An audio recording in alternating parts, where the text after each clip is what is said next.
হাদি হত্যা মামলা তদন্ত কাজ প্রায় শেষ। রাজনৈতিক কারণেই তিনি খুন হয়েছেন বলে ধারণা পুলিশের। ৫ আগস্টের পর হাদির আদর্শের কারণে যারা ক্ষতিগ্রস্ত তারাই এই হত্যায় জড়িত বলছে সংস্থাটি। তবে এই হত্যা মামলা দ্রুত বিচার ট্রাইব্যুনালে মামলা শেষ করা হবে। সকালে মিডিয়া সেন্টারের সংবাদ সম্মেলনে এসব তথ্য জানায় পুলিশ। আবির হোসেনের ক্যামেরায় আরও জানছেন সাইফুল ইসলাম নয়ন। ১২ ডিসেম্বর বিজয়নগরে গুলিবিদ্ধর পর ১৮ ডিসেম্বর সিঙ্গাপুরে মারা যান ইনকিলাব মঞ্চের আহ্বায়ক ওসমান হাদি। এরপর দেশব্যাপী শুরু হয় বিচারের দাবিতে আন্দোলন।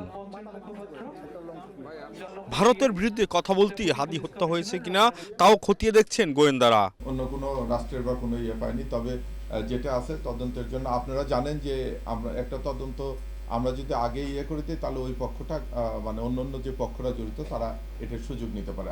আমরা ২-৪ জন সংশ্লিষ্টতা পাচ্ছি এবং এতে কিছুটা রাজনৈতিক কারণ হতে পারে। আমরা পুলিশ জানায় হত্যাকাণ্ডটি পূর্ব পরিকল্পিত হয়।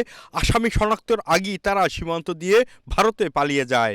৫ আগস্টের পরবর্তীতে এই ইনকিলাব মঞ্চের হাদি খুবই ভোকাল ছিল এবং তার কথাবার্তা খুবই স্পষ্ট ছিল এবং সে একটা আদর্শকে হোল্ড করে।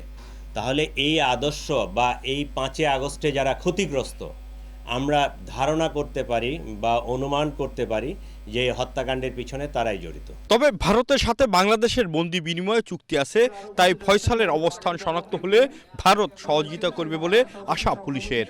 অন্য ঘটনায় ন্যায় বিচার নিশ্চিত করতে রাষ্ট্রের পক্ষ থেকে আমাদের পক্ষ থেকে সর্বোচ্চ প্রচেষ্টা অব্যাহত রয়েছে। সাইফুল ইসলাম নয়ন, এশিয়ান টেলিভিশন, ঢাকা।